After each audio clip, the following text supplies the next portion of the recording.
Good morning. I'm Thomas Kamei from San Francisco. I'm 17 years old, and this is my 10th consecutive annual meeting. You must be a PhD by now, at least. Mr. Buffett and Mr. Monger, I'm curious about what you think is the best way to become a better investor. Should I get an MBA, get more war experience, read more Charlie Munger almanacs, or merely is it genetic and out of my hands? Well, I think you should read everything you can.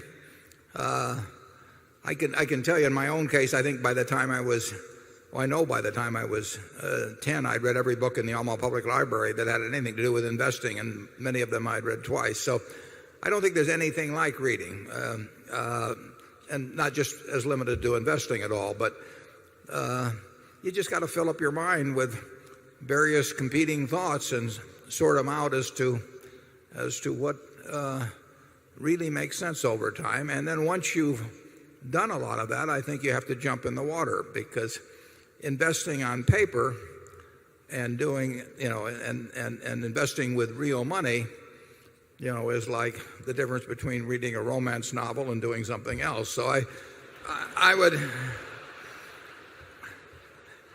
there is nothing like actually having a little experience in investing, and you soon find out whether you like it. If you like it, if it turns you on, you're probably going to do well on it. And the earlier you start, the better in terms of reading. But I read a book at age 19 that formed my framework for thinking about investments ever since. I mean, what I am doing today at 76 is running things through the same thought pattern that I got from a book I read when I was 19. And I read all the other books too, but you have to read a lot of them to know which ones really do jump out at you and which ideas jump out at you over time. So I would say that read and then on a small scale, in a way that can't hurt you financially, do some of it yourself. Charlie? Well, Sandy Gottesman, who is a Berkshire director, runs a large and successful investment operation. And you can tell what he thinks causes people to learn to be good investors by noticing his employment practices. When a young man comes to Sandy, he asks a very simple question, no matter how young the man is. He says, "What do you own and why do you own it?" And if you haven't been interested enough in the subject to have that involvement already, why, he'd rather you go somewhere else. Yeah.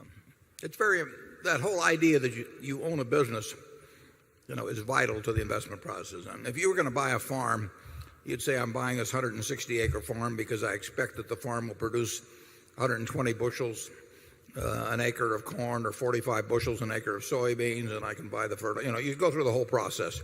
It'd be a quantitative decision, and it would be based on pretty solid stuff.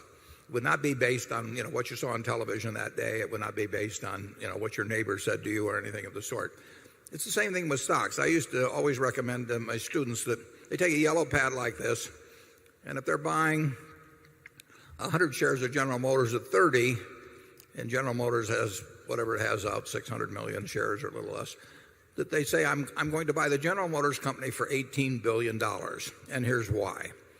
And if they can't write a good essay on that subject, they've got no business buying 100 shares or 10 shares or 1 share at $30 per share, because they are not subjecting it to business tests. And to get in the habit of thinking that way, Sandy would have followed it up with the questions based on how you answered the first two questions that made you defend exactly why you thought that business was cheap at the price at which you were buying it. And any other answer, you'd flunk.